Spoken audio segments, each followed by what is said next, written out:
Christmas is coming up. For that, it doesn't matter if you're Christian or not. The point is that we will be having an end-of-year Christmas special, a live event, Wednesday the 11th, December 2024 at the Bernie Grant Arts Centre in Tottenham.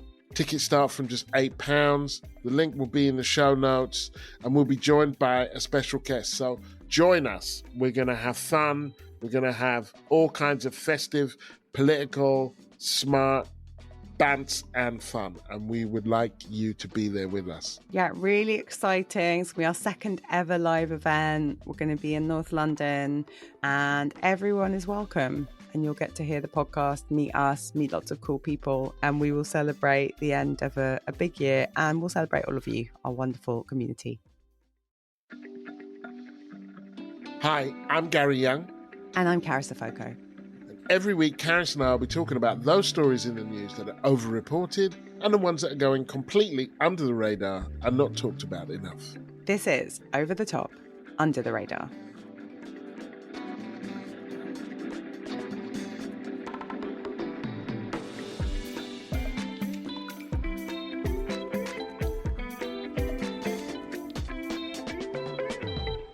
Where are you, Gary? What's your background? Don't know where you are. I'm in a hotel in Aberdeen.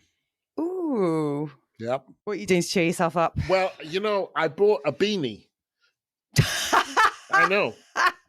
Didn't see that coming. No, and it's like I'm wearing a midlife crisis on my head.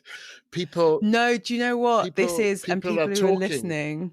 People are talking about the beanie. Do you know what? I actually clocked your beanie. Gary and I occasionally bump into each other in real life. Very magical, exciting times. And I saw the beanie, and do you know what I actually thought? I thought you've gone full hipster now. It's quite a hipster beanie. Yeah, see. One of the mums from school said that. She said, "Oat milk in a beanie. What happened to you?" Oh my God. You're drinking oat milk. Oh, he's gone full hipster. I love this for you. I love you getting into your hipster era, Okay. This is a vibe. I didn't see the conversation going this way, but I thought... Cheered me up, no end. I thought that would be a nice hat for... When it gets real cold, you need something that covers your ears, but that would be a nice... I didn't expect that it would provoke the kind of conversations that it had, which are more or less like, what the fuck is going on here? Who are you? Put it on again. I want to see it. I want to see it properly. Okay, I'm going to take off the headphones. Vibe. Yeah, let's see it. It's chic. I've screenshotted it. I love it. I just think, do you know what? We needed something to cheer us up. Gary's gone hipster. There you go, guys. Gary's got a beanie. That's not the same thing. Hipster, like many things, is a spectrum. And you're now on it, Gary. You are now on it. I love this for you. I'm a bit of a hipster. Those who know me know. So I'm into it. What else can we get you doing that's hipster? I'm not talking. Grow a beard? I'm not talking about this no more. What are you up to? Yeah, I'm good. Still hauling myself out of various pie charts and exit polls from the American election. My social media addiction kicks into overgear at times like this. Also, I'm going to make a pedantic point, but it is an important one. All of the charts people are sharing, we do not yet have robust data about who voted in the recent presidential election. We have American exit polls. And for those of you listening in the UK, Americans do not have an equivalent of John Curtis. These exit polls are not like robust works of all the sophologists in the country locking themselves in a room, which is what happens in the UK, producing a relatively accurate prediction of the result. These are polls conducted by media organizations on election day, which is why you get a lot of other questions about what people think about America and the economy. Yeah, they are notoriously, it's not that they're notoriously inaccurate, they're just notoriously wayward. They will get some things right, they will get other things wrong, but they are kind of not in themselves unreliable. And the narratives that emerge immediately in the wake of an election are shaped by them. It is also for British people or people who are used to UK elections. We have this one big exit poll that is done by all the leading academics and has been done for like decades. And there's a methodology and, it's given to all media outlets, and John Curtis and all of his fellow nerds are locked in a room. Like, it's definitely worth, if you're seeing charts with like, this number of black men voted for Trump, like just try and find the source data, because it could have been a 1,000 person poll conducted online, and not to say none of this means anything, but I feel very deluged by very hot takes from a lot of people who predicted the election completely wrong about 48 hours ago, but are now entirely confident that they know what's going on. I won't name. There's a particularly notable one example who's another political podcaster. You're talking about Rory Stewart. You're talking about, I know. Yeah, I mean, he was, yeah, I know. I was going to subtweet him, but no, I mean, he just was 2 days ago. He was like, polls are wrong. Kamala Harris is going to win, which was a spicy take then, Gary. But I mean, maybe you're more used to it because this has been your beat as a journalist for a long time. The quickness with which people who had a really strong take that was provably false are then able to give you a new take that you should definitely believe, I've just found really fascinating this year. I feel like it's a function of this period, which is that the commentariat is at whack with the electorate and they cannot distinguish between what they want to happen and what they think will happen, and they can't distinguish between description and prediction. I found it most telling during the Corbyn years in 2017 when the election came in, and I'm aware that Labour did not win, but they increased their vote share and they increased the number of seats. It was almost like a qualification for being on an election poll was that you had to be taken seriously. To be taken seriously, you had not to in any way think that Corbyn could do anything. The clock struck 10, the exit poll came out, said Labour's going to do better than everybody expects. It's going to be a hung parliament. Now the anchor would say, I'm going to turn to you, who got everything wrong, to tell us what's going to happen next. And in every studio, it was the same. And they were like, I didn't see that coming. And it's like, no. And you know what? Your job is not to predict the future, but you didn't even describe the present. That's the problem. You were dismissive of everything and everybody. And here you are in the studio telling us what comes next. It feels like, and it felt like this during the campaign, there's a lot of pearl clutching and there's a lot of journalists letting their revulsion of Donald Trump just bleed into the coverage. I don't know if it skews it, but as you say, it means that we don't always get accurate or the best news and analysis. And I thought a lot about the rally in Madison Square Garden, which when it happened, I was a bit like, Trump people going to racist, kind of their thing. But we had days of like, this is it. Think how many Puerto Ricans there are in Pennsylvania. That's a game change. A part of my brain was like, but he called Mexicans rapists and murderers. Like, that didn't stop him getting elected. Are we really, like, what's different about this rally this night? And it felt reminiscent of 2016 with the Access Hollywood recording where he was the grabbing by the pussy. Like, however many years on, this is his third presidential campaign, hopefully his last. This sense of like finding him distasteful or shocking and being almost surprised by what he can get away with and what his followers can get away with. It just feels a bit silly. Yeah, there are two things going on there. And one is in terms of background, the elite nature of journalists and commentators and their desire to dismiss the great unwashed and to almost just say, well, people just shouldn't even have a vote because you're going to get it wrong. And that kind of chimed with the way that the British press reported Brexit, or the liberals in the British press reported Brexit, and how they've done Trump before. I do think there is another thing, though, which is that if we take presidential elections as being a kind of narrative of let's just say a narrative in the past 30 years, the game has changed. And that in the past, a slight gaffe here or there could be turned into a major thing. And with Bill Clinton, the issue was quote unquote character. I remember covering the 2008 election and thinking that Obama had a chance at the point where there was a poll that showed that most white women would prefer to carpool with him than John McCain.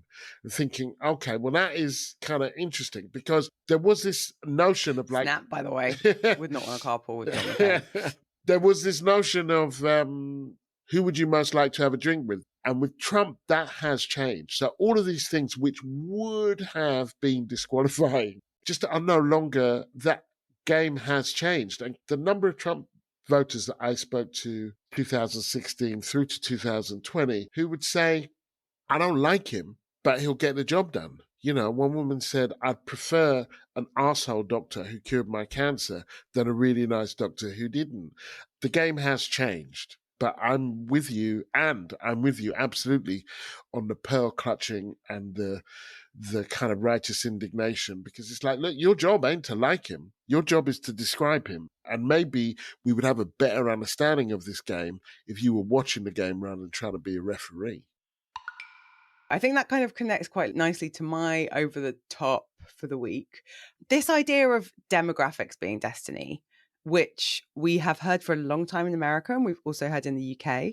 Did some Googlings. Most people attribute this phrase, demography is destiny, to a French philosopher, Auguste Comte or Comte. So he was alive in like the 1800s. So he definitely wasn't talking about our current political context, but the idea of the phrase was the size and composition of a country's population is the thing that will determine its future.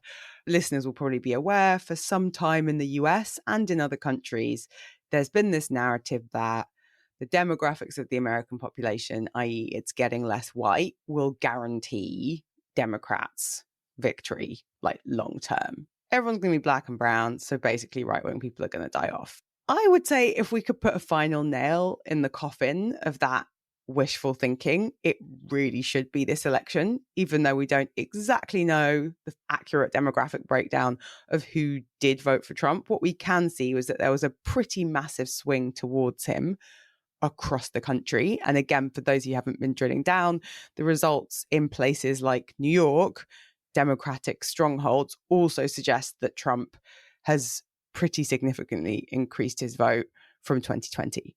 I've never really liked the idea that, don't worry, loads of black and brown people are going to make up the population, so like everything will get left wing. It doesn't feel like a political fix, but I think it's been very provably shown to be false in this election. We talked a little bit about this last week, but the idea that people of colour belong to progressive parties or owe their votes to progressive parties is like pretty gross, but it also ignores the fact that just because you're not white, it doesn't mean the only thing you care about is like racial issues. We all care about the economy. We all care about social services.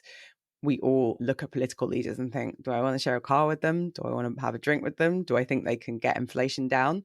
The other thing that I just want to lift up is that also for at least 10 years now, there have been significant credible voices on the right of the Republican Party and in the UK, the Conservative Party, who have been profiling and focus grouping and analysing non-white voters and saying, these people are there for the taking. So in the US, Karl Rove is the famous example, a George Bush advisor. He was talking about Latino or Hispanic voters being natural Republicans well over 10 years ago now, and honing in on the ways that Latino communities in the US were natural bedfellows with the Republican Party. Over here in the UK, Policy Exchange, which is a right-wing think tank, a conservative-aligned think tank, had a black and minority ethnic unit. They did lots of research, weirdly, headed up by Rishi Sunak in sort of 2014, saying to the Conservatives, ethnic minorities are not homogenous. And within them, there are specific groups. So there was a lot of talk about South Asian communities and like affluent black and brown people in the UK.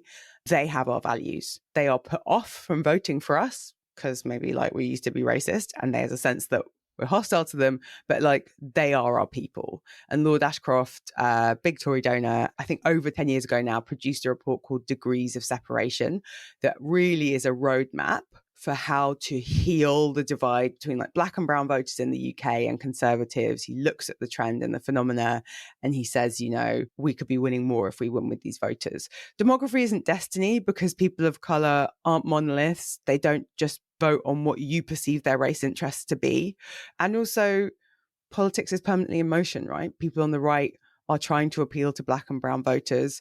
And if any of the elections of this year have shown us anything, it's like the established world order or consensus or like political norms no longer exist. They are there for the taking in no small part because the centre-left has not delivered for them. On the one hand, you have a right wing that is becoming more savvy. And on the other hand, you have a centre-left that has been, if not negligent, then entirely contemptuous. The moment that is praised in Clinton's ascent is his Sister Soldier moment, where he goes to a rap group run by Sister Soldier and she is talking about racial problems and racial difference, and she disses white people. And he uses that moment to trash black people who have an issue with white people in order to show that he is not one of those liberals. He also flies back to Little Rock in Arkansas to make sure that Ricky Ray Rector, a man who has such profound learning difficulties that he asks before his execution to save his dessert for later, that he flies back to make sure he's at home as the governor when Ricky Ray Rector is executed. And he says, they won't get me as soft on crime. So when it comes to, if we're talking Labour, then we've got Diane Abbott and we've got Pfizer and we have the way that they ran the campaign in Batley and Spen, the by-election, an entire history of contempt, which means that black and brown people look at them and think, you know, if it's going to be the lesser of two evils, I'll go with this evil rather than that evil. I think the other thing I just want to name that maybe is like obvious to us, but not to some of our paler podcasting counterparts, is like this shock and revulsion and pearl clutching of, well, how on earth could you vote for someone who associates with racists? A lot of us through our daily jobs and lives, and if we're in racially mixed families, put up with a lot of comments like that.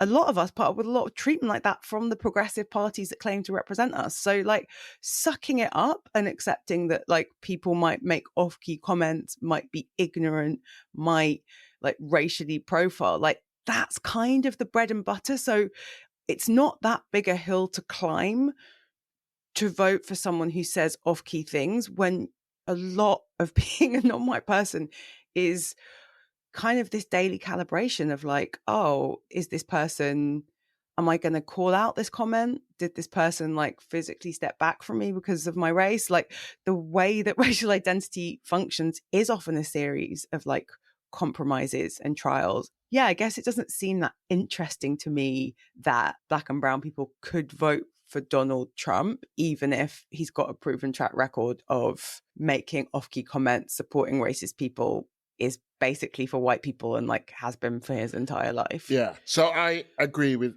everything you said. And I think, what the fuck are you doing? What the oh my God, yeah, are you doing? Yeah. Like bananas. Like, did you, I mean, I also feel like, did you not hear what you just said?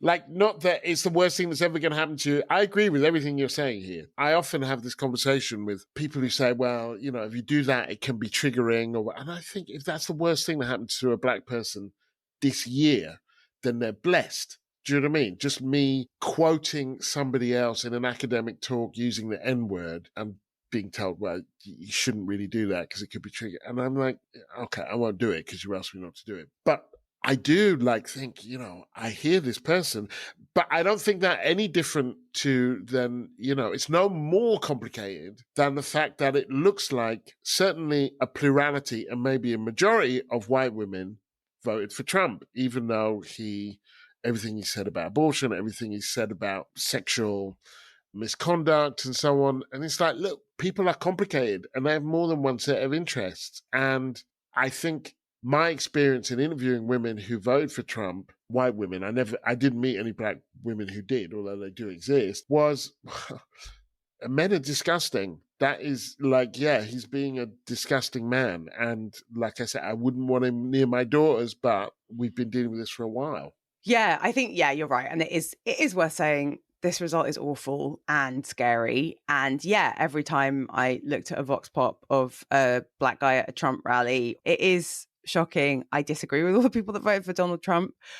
I just think we have to move past the kind of liberal optimism that can count on all people of color to vote left. So just, yeah, keep doing what you're doing, have more babies and like shit will be calm. Provably false. And I am a little confused about people voting for him, even though it doesn't seem that he's super keen on them. But then that argument could be made for working class people. Like he's pretty clearly for rich people. And again, we don't have the data, but it looks like a ton of working class people voted for him. He's literally got Elon Musk on stage. Like he's for the billionaires. So yeah, it's all gross and horrible and tragic. But I don't think in this, I don't know, soul-searching analysis post-election period, I don't want to just hear about people of color and like, what have they done? Like, what has everyone done?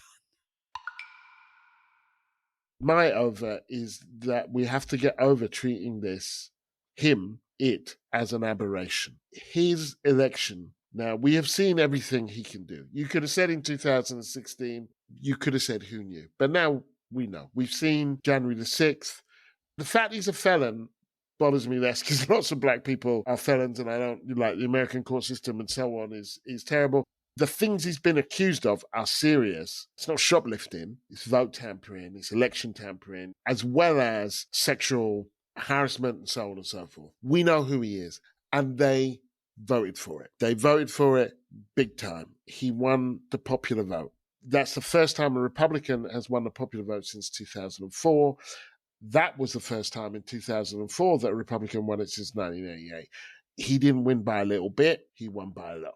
We have to stop understanding this as an aberration. This is what American electoral politics is now and arguably has been for some time. It's not what America is, and I want to emphasize that.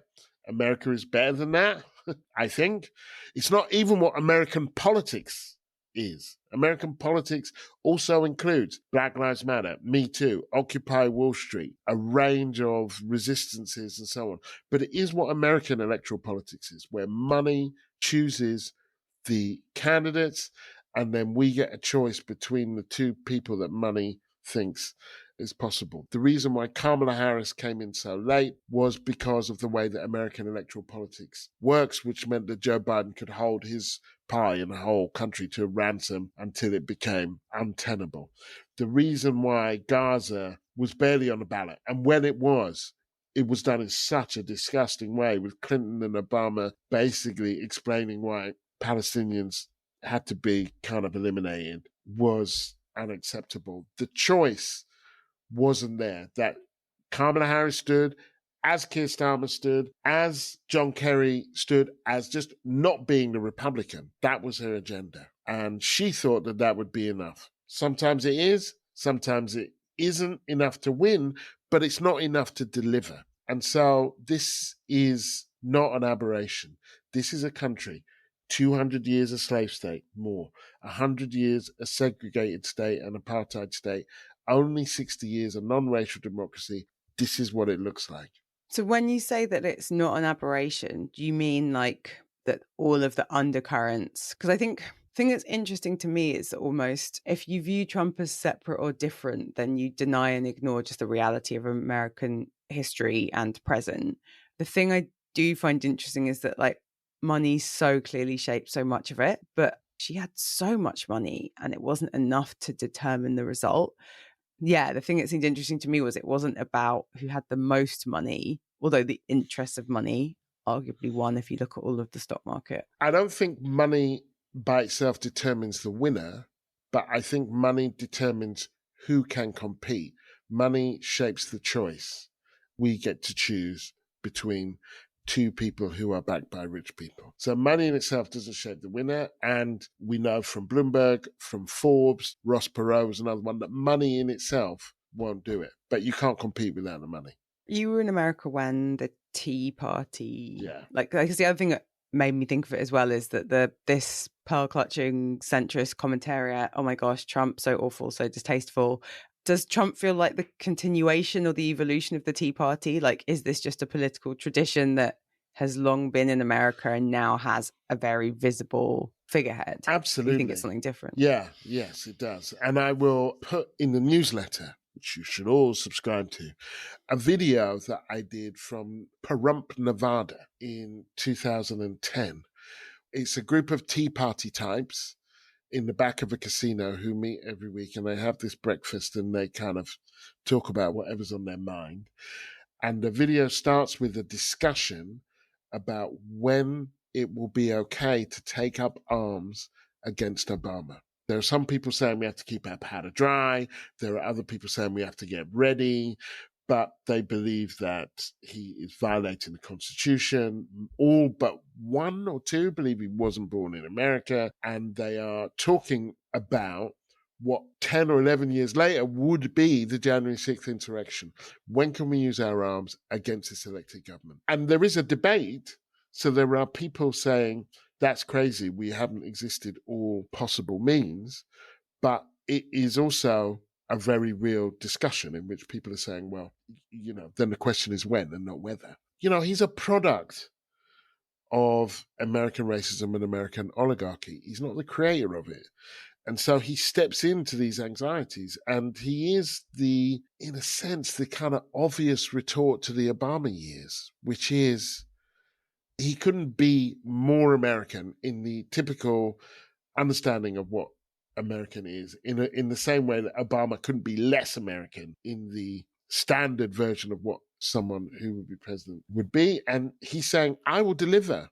These people don't deliver. Where Obama sees nuance, he sees black and white. Yeah, this has been coming for a while. The Democratic response until 2016, I would say, was we can manage capitalism better than them. We will manage a fairer capitalism. It will look like a Benetton ad. His 2016 victory did blow a lot of that out of the water in terms of they are now more strident on gun control than they were.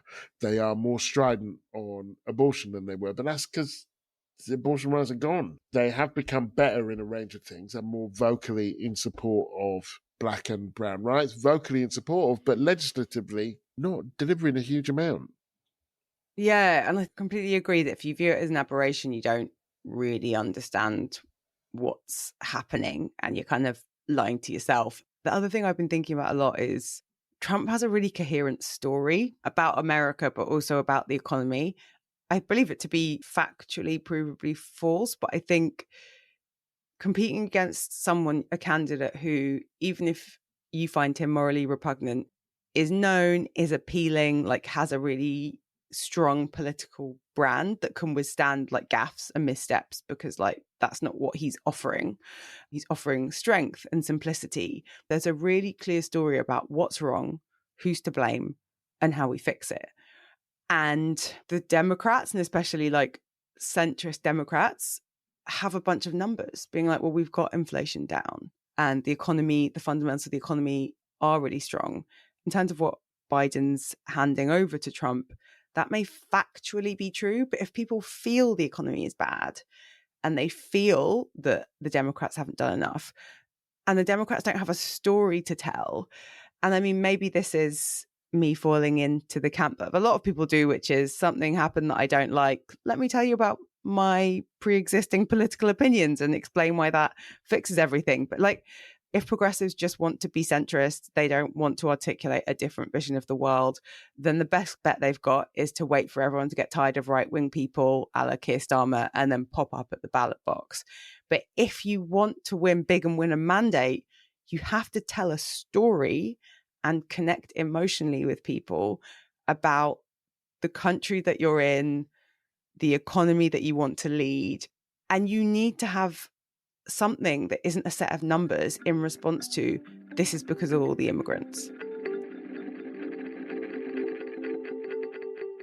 We have got some messages from listeners. I love listener messages. We have an email from Fee. Hi, Fee. I love your podcast. It looks at the big news and the news we really should be thinking about. It's good to hear opinion that bothers to highlight the needs of those that have little rather than always pampering attention to the few.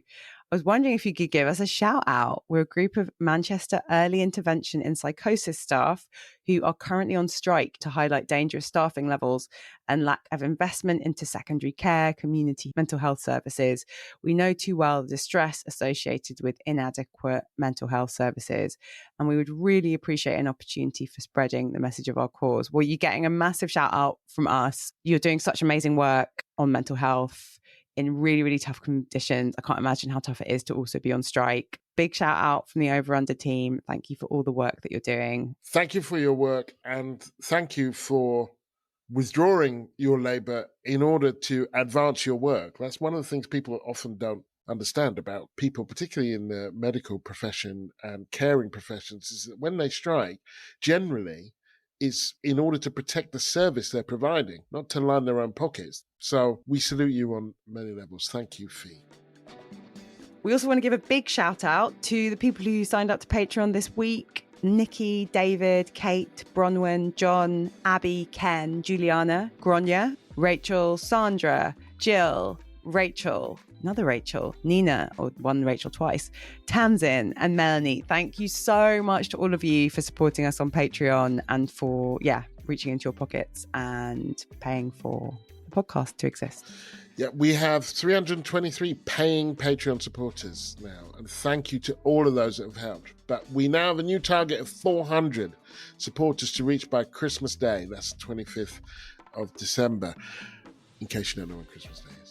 Packages start at just £3 a month, so if you want to keep the show running and access our weekly bonus episodes, weekly newsletter, exclusive over-under WhatsApp community, an awesome place to be. Search Over the Top Under the Radar on Patreon and put your money where your ears are.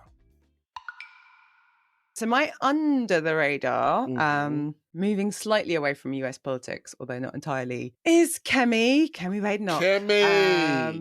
So for those of you who missed it, because the Tories chose to end their leadership contest in the middle of the US presidential election campaign, on the weekend, Kemi Badenoch was elected the new leader of the Conservative Party and leader of the opposition.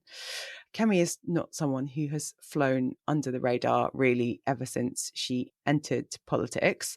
But I do think that because we're all glued to what's happening in the US and because probably we're all a bit sick of Tory party factions and fighting, that we are slightly sleeping on Kemi. And I think that there's been a lot of focus on what it means to have a black woman leading the Conservative Party. And then I think not enough focus on her and the threat that she poses electorally. Specifically, there was a big fury about a Dawn Butler tweet. There's been a lot of conversation about what it means that the Tories have elected a fourth woman to lead the party when Labour has never really elected anyone to lead the party. We have had female leaders, but generally as caretakers. I mean, I don't know, we need a lot of conversation about that. It means the Labour Party is more sexist than the Conservative Party when it comes to leaders. The main reason I worry about Kemi is, I think similarly to Trump, I think a lot of political commentators have underestimated her or thought she was a bit ridiculous, or again, similarly to Trump, think that there is some gotcha moment where you can find something outrageous that she said, see her comments about maternity leave, autistic children, working in McDonald's, making you working class. And these are ridiculous things, to be clear, and we have laughed about them on the podcast. But I think at this point, we need to stop laughing and start taking her a bit more seriously. If the Trump thing has shown us anything, it's that if you have the right political brand, you can say all manner of nonsense. It doesn't hit you. It doesn't touch the sides. We also know this from Farage, from Boris Johnson. And I think that, I mean, we can talk a lot about the process that arrived to her being elected, but I think the fact that the Conservative MPs and the Conservative membership can see past that, there is something they're seeing that I think we should be worried about. And I watched her first PMQ's appearance against Keir Starmer, and I didn't think, whoa there, we've lost the next election. But she looked pretty confident. She picked smart questions, and he didn't know how to deal with her. I have one question, which is, can we not both laugh at her and critique her? Because it's really difficult to talk about her sometimes with a straight face. Oh, we're allowed to laugh at her. I think we also have to take her seriously. Yes, but I couldn't agree more. And I think that, first of all, the symbolic nature of her victory is just something that, for God's sake, can we get over that? Can we be more mature about these things in terms of, look, there is a symbolic resonance. It's not hard to understand. If Kamala Harris had won, there would have been some symbolic resonance. If Kemi Badenoch wins, there is symbolic resonance around a black woman in a position like that. You can't just support diversity and representation when it supports you. But once we understand that it's symbolic, then we can talk about the value of that symbol and we can divorce it from substance. She herself has said, Britain is the best place to be black. People treat you by what you do, not by your label. So she herself has said, this is nothing. This is nothing because there's no racism anyway. Her victory, as far as she's concerned, didn't mean anything. I'm more, in some senses, more invested in her symbolism than she is. So we have to get over this. We've had Rishi Sunak. We've had Barack Obama. We've had Kamala Harris. We've had now Kemi Badenoch. We have to stop doing this thing where we say, well, does this mean that racism's over? Or that just goes to show, after the summer we've had, Obviously, it doesn't go to show that we are post-racial society. Obviously not. And that was always true, but for God's sake, timing. So there's that. And then there's her agenda. She is fairly equal opportunities toxic. She's toxic about women, about autistic people, about black people, about Muslims. She can do the full gamut. And as you say, that is not a barrier to success. And we know from actually what happened earlier in the year with Starmer's victory, that the fact that the Tories are so far behind doesn't mean that she couldn't be the Prime Minister next time. Labour's victory that whole campaign was run on empty calories. It was a very low vote. It was a victory of electoral technicians who got the right votes in the right places, but they got less votes than Corbyn. Starmer's already less popular than Sunak was. So she's serious. She's ridiculous. She's also serious. And the threat that she poses is serious. And we have to understand the agenda of this party is about to take a significant shift to the right. She's more right-wing than Sunak was. And she's not going for people they lost to Labour. She's going for people they lost to Reform.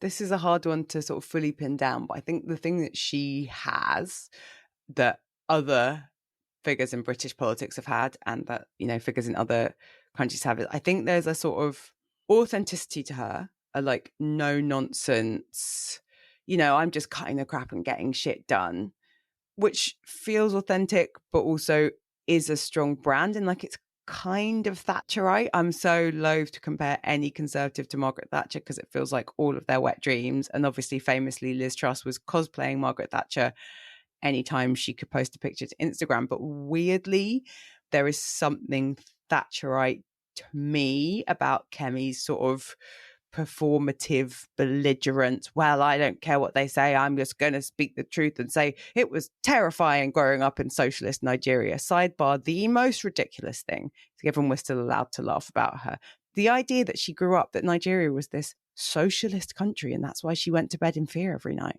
I'm sorry, and no shade to Nigerians. I love my West African family. But Nigeria has at no point been a socialist country. It is arguably a very nakedly capitalist country. So, yeah, I mean, she lies and like twists things. But the thing that concerned me watching all of PMQs, which is something I do not recommend and I do not plan to do again for a while, was that Kemi's questions were super focused around Trump, around Lammy. Sidebar, I wonder how long David Lammy will keep his job, given the things he said about Donald Trump and given how quick Keir Starmer is to throw people of colour under the bus. But like, they were really targeted about Trump to get cut through, to make Labour uncomfortable.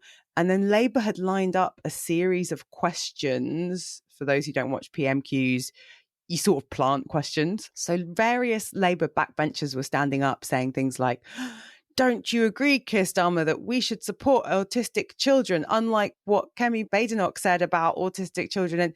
And again, it's like, you're playing the wrong game. She says outrageous and ridiculous things all the time. That's part of her brand.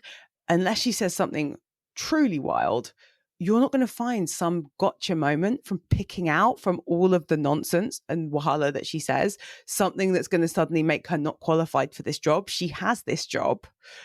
And she's very focused on getting the next job, which is Prime Minister.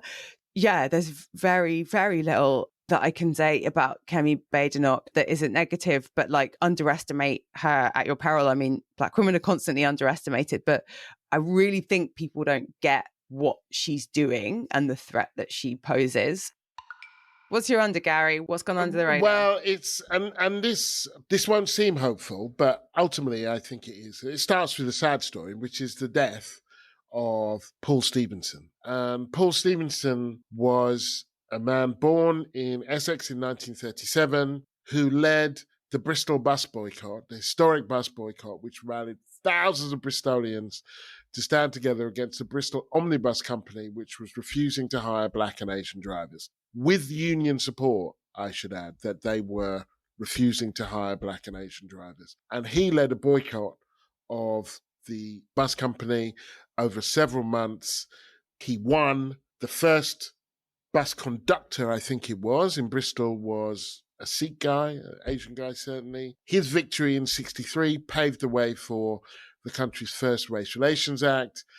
Paul Stephenson, he was the first black social worker in the city of Bristol. His activism didn't stop there. He was arrested at the Bay Horse pub in Bristol when he refused to leave after the bartender wouldn't serve him. So a badass who walked the walk. Now, there are a few things about Paul's story which I think are really important. The first is he was born in Essex in 1937, pre-Windrush, pre-Second World War. That part of the British experience, there is a notion out there that basically Windrush was the beginning of black people in Britain, and it wasn't. And Paul, whose dad was a West African student, whose mum was white, was an illustration of that. And he was part of that generation of black people. And I'm thinking here also of, among others, Reverend Wilfred Wood, Olive Morris, Claudia Jones. There are a load of them, and I'm missing so many of them out. Ras McConan. The roll call could go on, who fought, often in very lonely circumstances, at a time when racism, let alone institutional systemic racism, wasn't something that was widely being discussed, when there was no law against excluding black people from anything. You could just say, well, you can't have the room because you're black, or we won't employ you because you're black. And that was it. And that we have to salute them. We have to. Otherwise, it's like people keep thinking they invented anti-racism and that each new generation thinks that they were the first, and we weren't. We stand in a story of people like Paul Stephenson, and we stand on their shoulders. And the things that we have, it's easy to take for granted without understanding that someone came before us and fought for us. Without knowing our name, they fought for us and they won for us, and that's why we can X, Y, Z. Paul Stephenson would be a pioneer in that regard over the last century. It's important to understand that while it wasn't the same as the American civil rights movement, we have a civil rights movement of our own here in Britain. We also had a civil rights movement in the colonies, which was, in some ways far bigger if we think of Ghana and India and so on. But we have had people fighting for civil rights here for years and fighting against racism and fascism for years. Paul Stephenson was a pioneer. He didn't invent it, but he was a pioneer in that regard. And then the third thing on a week like this is to understand is that good things do come out of America. If it's Occupy Wall Street, Black Lives Matter, Me Too. Paul got the idea for the bus boycott after the March on Washington in 1963. And he looked at what was going on in America. He wrote this himself in his book, Memoirs of a Black Englishman. He says, I was walking across the Downs and I thought, if they can do it, we can do it. And it speaks to an inspiration that people can draw from and have drawn from Black America. It's a great under the radar, and sending condolences and well wishes to Paul's family. I think he's got 2 children that have survived him. Maybe he's got grandchildren too. And it is really sad he died. But yeah, I think he's the definition of a life well lived. And we will definitely put links about him in the newsletter and maybe on socials. We're very quick to outsource racism to America and other countries because we're the ones that ended slavery. But actually, there was a civil rights movement here. It resulted in, among other things, the 1965 Race Relations Act. And yeah, it was a lot of unsung heroes, people like Paul, who definitely died having made the world a much better place. And I think you're right. It's important that we find and remind ourselves of our heroes, but also to remember that a lot of the heroic work that has enabled people like you and I to live the lives we do is done by people who aren't huge celebrities, who didn't have a 5-book deal, or, TikTok probably didn't exist for most of Paul's life, but people who just saw injustice and said, that's not right, and I'm going to do something about it. He's a real one, a real icon. And he also served in the RAF, lived in South London for a while. I think he brought Muhammad Ali to Tulse Hill, which, come on, South Londoners, that's iconic. I love the way you brought South London into that. It was relevant, Gary. It was relevant. Yeah. Sure. Bristol was also relevant, probably more significant in his life story, but he did live in South London for a time. No Stevenage connection, I don't think, but I'm going to. Yeah, that will work. Maybe you went through on the bus or a train once, but no. It's also, I think it is really, we talked about this, we have a group chat and we think about what we're going to talk about, and we knew we were going to talk about the election. It it hurts, right? It's a blow. You feel a bit less safe. You feel a bit more worried, and we need to hold each other close and also remember how far we've come and what we've done and what people like Paul have done. So yeah, I think it's a good under, and we're all allowed to feel sad and angry and scared, and we all at some point have to pick ourselves up and do what people like Paul did and just say, okay, but we can push the boulder up the hill, or whatever metaphor you want for fixing injustices. Mostly we're still here, and our lives have been born from resistance and shaped by resistance, and we will still resist. I can't remember who it was who more or less said, if there's no dancing, then I'm not coming to the revolution. But we have to maintain joy in our lives. We have to. This isn't the first time things have looked bleak. And we also have to dust ourselves off, get out and start fighting again. Because the world that we want, more apparent now than ever, is not going to come about through us wishing that it would. So let's get out there. Thanks for listening to Over the Top, Under the Radar. Remember to like, subscribe, and leave a review wherever you get your podcasts. If you want to support the show, get on the WhatsApp group, get bonus episodes, you can support us on Patreon by searching Over the Top, Under the Radar on the Patreon website. You can sign up to our newsletter at overunderpod.com. And we're on all the socials, or most of the socials. You can connect with us on social media at over_under_pod_.